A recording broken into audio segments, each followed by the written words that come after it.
Bismillahirrahmanirrahim. Assalamualaikum warahmatullahi wabarakatuh. Perkenalkan, nama saya Lukman Hakim. Saya dari jurusan Manajemen Pendidikan Islam angkatan 2021 semester 3 kelas A. Di sini saya akan mengerjakan soal ujian akhir semester ganjil mata kuliah tafsir Al-Quran dan tafsir hadis. Di sini ada 6 soal yang insya Allah saya akan jawab dengan ayat dan hadis tentang manajemen. Nah, di sini saya akan mengkaitkan ayat dan hadis dengan manajemen pendidikan Islam. Soal yang pertama di sini ada ayat dan hadis tentang sarana dan prasarana pembiayaan dan hubungan masyarakat atau humas. Yang pertama di sini saya akan menjelaskan ayat dan hadis tentang sarana dan prasarana. Sebelum kita membahas tentang ayat dan hadis tentang sarana dan prasarana, kita harus mengetahui terlebih dahulu apa itu sarana prasarana. Sarana yaitu berhubungan langsung dan menjadi penunjang utama dalam suatu aktivitas. Sarana dapat berbentuk benda, bergerak dan tidak bergerak, dan umumnya berbentuk kecil dan bisa dipindah-pindah. Nah, itu pengertian dari sarana. Sedangkan prasarana sendiri ialah segala sesuatu yang menunjang secara langsung atau tidak langsung segala jenis sarana. Umumnya prasarana dimiliki dan dibangun oleh pemerintah dalam bentuk benda tidak bergerak. Nah, kita sudah mengetahui tentang pengertian sarana dan prasarana. Di sini ada surah Al-Baqarah ayat 168 yang bunyinya A'udzu billahi minasy syaithanir rajim. Ya ayyuhan nasu kulu mimma fil ardi halalan tayyiban wala tattabi'u khutuwatis syaitan innahu lakum aduwwum mubin. Artinya, wahai manusia, makanlah dari makanan yang halal dan baik yang terdapat di bumi, dan janganlah kamu mengikuti langkah-langkah setan. Sungguh setan itu musuh yang nyata bagimu. Nah, di sini kita bisa lihat tentang ayat dari surah Al-Baqarah ayat 168 tentang sarana dan prasarana. Jika kita artikan dalam surah Al-Baqarah, maka kita harus mencari makanan yang halal.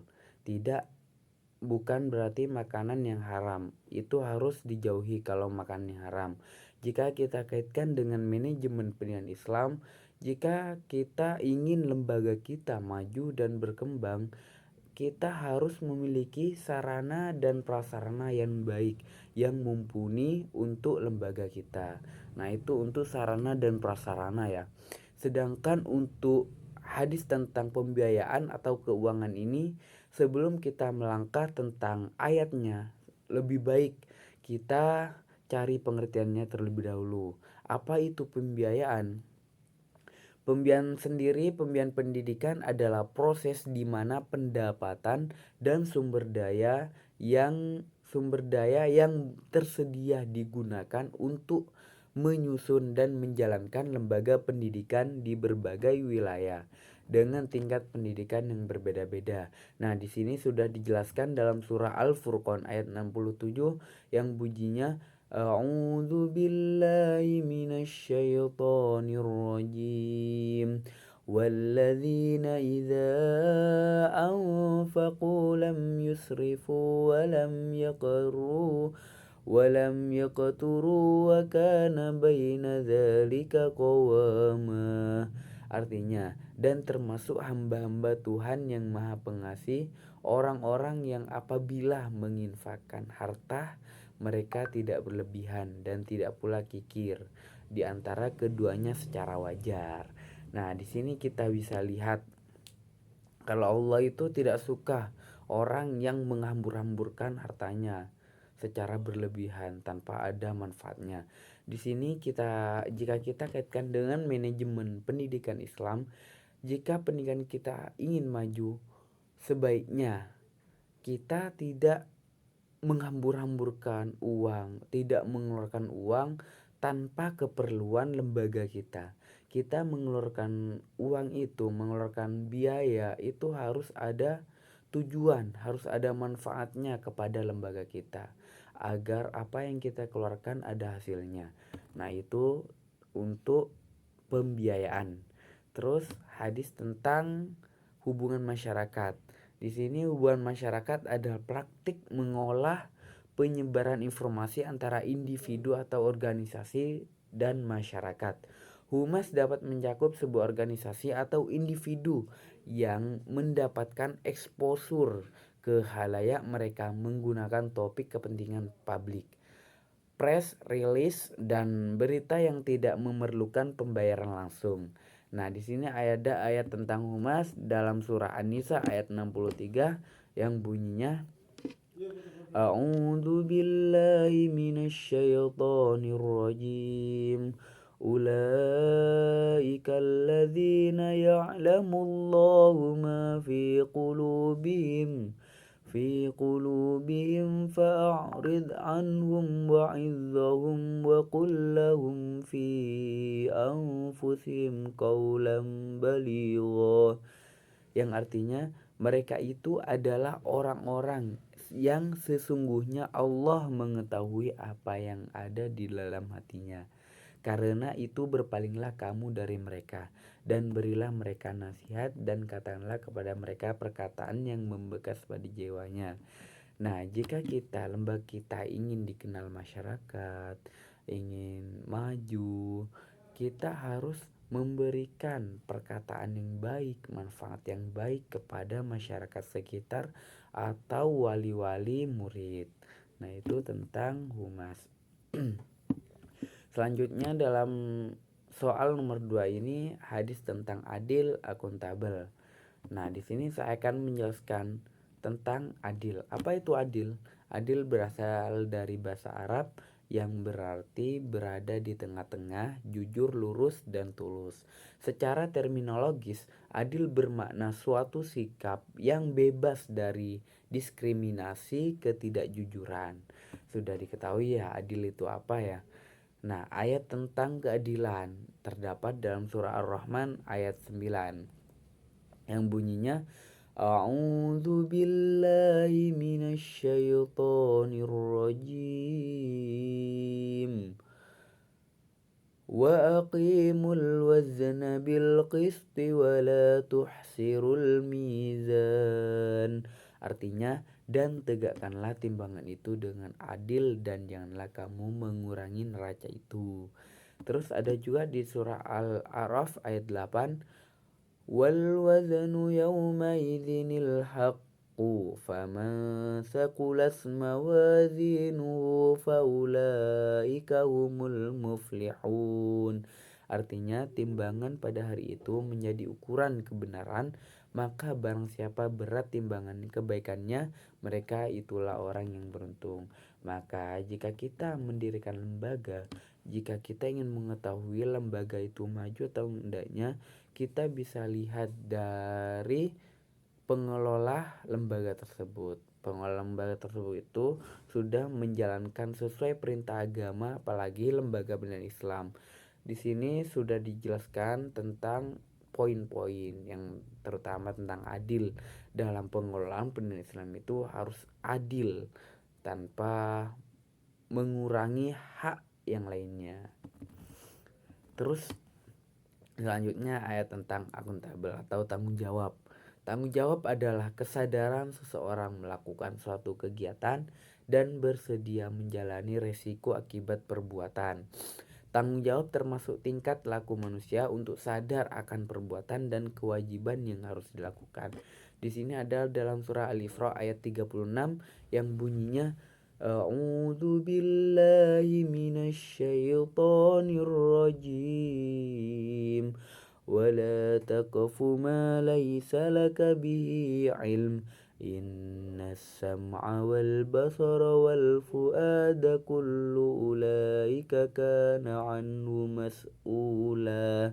Artinya, dan janganlah kamu mengikuti sesuatu yang tidak kamu ketahui, karena pendengaran, penglihatan, dan hati nurani, semua itu akan dimintai pertanggungjawaban. Dalam sini jika kita kaitkan dengan manajemen Islam, semua yang dilakukan oleh pengelola lembaga yang termasuk di dalamnya itu, semua perbuatannya itu akan dipertanggungjawabkan kelak, entah di dunia ataupun di akhirat, semua akan dipertanggungjawabkan. Jika perbuatannya yang telah diberikan kepada lembaga itu baik, rata semua itu akan baik nasibnya pula, akan baik juga lembaga yang nantinya akan berkembang dan maju. Selanjutnya nomor 3, ayat tentang prinsip manajemen pendidikan Islam tentang keikhlasan, kejujuran, dan amanah. Yang pertama, ayat tentang keikhlasan. Apa itu keikhlasan? Dalam mendefinisikan ikhlas, para ulama berbeda redaksi dalam menggambarkannya. Ada yang berpendapat ikhlas adalah pemurnikan tujuan untuk mendekatkan diri kepada Allah. Ada pula yang berpendapat ikhlas adalah pengesaan Allah dalam beribadah kepadanya. Ada pula yang berpendapat ikhlas adalah pembersihan dari pamrih kepada makhluk. Nah, di sini kita lihat ada dalam surah An-Nahl ayat 66. A'udzu billahi minasyaitonir rajim. Wa inna lakum fil an'ami la'ibrah. Nusqikum mamma fi butunihi min baini farsi wa damil labanna khalisan sa'igan lisyarbin, yang artinya, dan sesungguhnya pada binatang ternak itu benar-benar terdapat pelajaran bagi kamu. Kami memberimu minum daripada apa yang berada dalam perutnya, berupa susu yang bersih antara tahi dan darah, yang mudah ditelan bagi orang-orang yang minumnya. Di sini kita akan melihat poin tentang keikhlasan, bagaimana makhluk yang sudah diciptakan Allah berupa ternak memberikan susu yang ikhlas. Jika kita kaitkan dengan manajemen Islam, kita dalam mengelola manajemen Islam itu harus ikhlas tanpa meminta yang lebih dari hak kita. Kita ikhlaskan kepada Allah, nantinya kepada lembaga akan berkah, kepada semuanya juga. Nah, itu. Seterusnya ayat tentang kejujuran.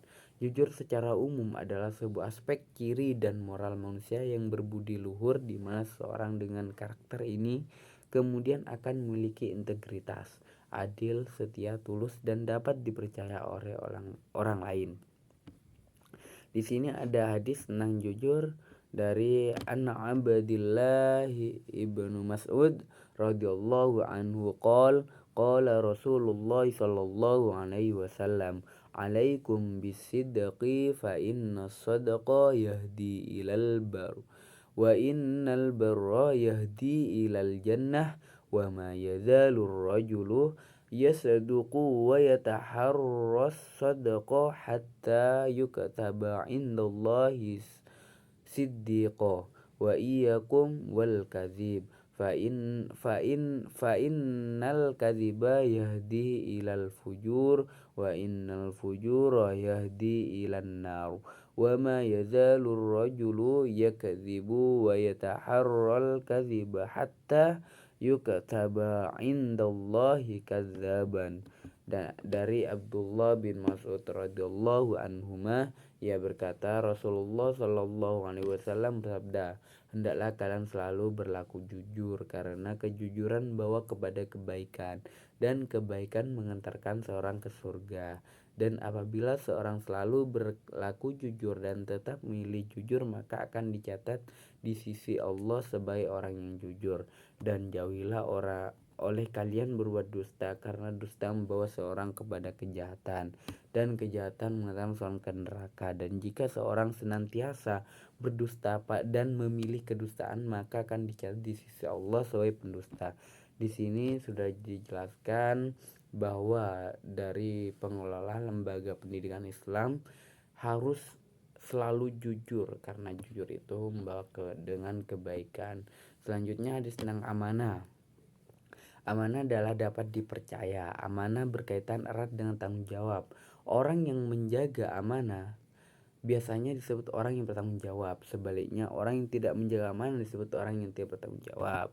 Dalam surah An-Nisa ayat 58, Innallaha ya'murukum an tu'addul amanati ila ahliha wa idza hakamtum bainan nasi an tahkumu bil adl innallaha ni'ma ya'idzukum bih innallaha kana sami'an basira. Artinya, sesungguhnya Allah menyuruhmu menyampaikan amanat kepada yang berhak menerimanya, dan apabila kamu menetapkan hukum di antara manusia, hendaknya kamu menetapkan dengan adil. Sungguh Allah sebaik-baik yang memberi pengajaran kepadamu. Sungguh Allah Maha mendengar, Maha melihat. Nah, di sini dalam surah Nisa ayat 58, orang yang mendirikan atau mengelola pendidikan Islam harus amanat dengan seamanat-amanatnya, karena itu akan menentukan kebaikan ke depannya. Nah, itu. Terus yang nomor 4, ayat dan hadis tentang prinsip total quality management atau kualitas manajemen. Manajemen kualitas adalah suatu cara untuk meningkatkan performansi secara terus-menerus pada setiap level operasi atau proses dalam setiap area fungsional dari suatu organisasi dengan menggunakan sumber daya manusia dan modal yang tersedia. Di sini sudah dijelaskan dalam surah Al-Zalzalah ayat 7 yang bunyinya A'udzu billahi minasyaitonir rajim. Faman ya'mal mithqala dzarratin khairan yarah. Artinya, maka barang siapa mengerjakan kebaikan seberat zarrah, niscaya dia akan melihat balasannya. Nah, di sini kita bisa lihat tentang kualitas manusia. Nah, jika kita mengerjakan kebaikan, maka kualitas manusia tersebut baik, bagus gitu. Jika kita kaitkan dengan kualitas manajemen, jika lembaga kita ingin kelihatan baik, kita harus berlaku jujur, adil, bertanggung jawab, menyampaikan kebenaran. Itu jika dilihat dari kualitas manajemen tersebut. Terus selanjutnya tentang kepemimpinan pendidikan Islam. Di sini ada ayat tentang kepemimpinan pendidikan Islam, di mana Innallaha yuhibbul ladzina yuqatiluna fi sabilihi saffan ka'annahum bunyanun marsus. Sesungguhnya Allah mencintai orang-orang yang berperang di jalannya dalam barisan yang teratur. Mereka seakan-akan seperti suatu bangunan yang tersusun kokoh. Nah, di sini ayat tentang kepemimpinan Islam. Jika kita lihat kepemimpinan pendidikan Islam, jika kita berada di dalamnya, berarti kita sedang memperjuangkan Islam dengan melalui pendidikan. Jika kita bersama-sama niatnya tulus kepada Allah, maka kita akan kokoh, akan maju, Islam akan berkembang melalui dunia pendidikan dan sebagainya. Itu ayat tentang kebenaran pendidikan Islam. Di sini yang terakhir ada nomor 6, problematika dan solusi pendidikan Islam. Dalam kasus Indonesia tersendiri, problem pendidikan Islam masih didominasi oleh faktor internal umat Islam, yaitu tingkat kualitas pengajar yang kurang dan faktor eksternal kebijakan pemerintah terhadap pendidikan Islam. Sedangkan di sini sudah dijelaskan dalam surah An-Nahl ayat 89 yang bunyinya وَنَزَّلْنَا عَلَيْكَ الْكِتَابَ تِبْيَانًا لِكُلِّ شَيْءٍ وَهُدًى وَرَحْمَةً وَبُشْرَى لِلْمُسْلِمِينَ. Dan kami turunkan kepadamu Alkitab Al-Quran untuk menjelaskan segala sesuatu dan petunjuk serta rahmat dan kabar gembira bagi orang-orang yang berserah diri. Nah, jika kita lihat solusi dari problematika, kita kembalikan lagi kepada Al-Quran dan hadis, yang dimana di situ sudah dijelaskan tentang jalan keluarnya semua, tentang solusi pendidikan Islam yang saat ini terjadi. Mungkin itu saja yang dapat saya jelaskan, itu tentang ayat-ayat dan hadis tentang manajemen pendidikan Islam. Kalau ada kesalahan dalam ayat atau hadis atau penjelasan, saya mohon maaf. Jika ada kesalahan, itu datangnya dari saya sendiri. Jika ada kelebihan, itu datangnya dari Allah. Wassalamualaikum warahmatullahi wabarakatuh.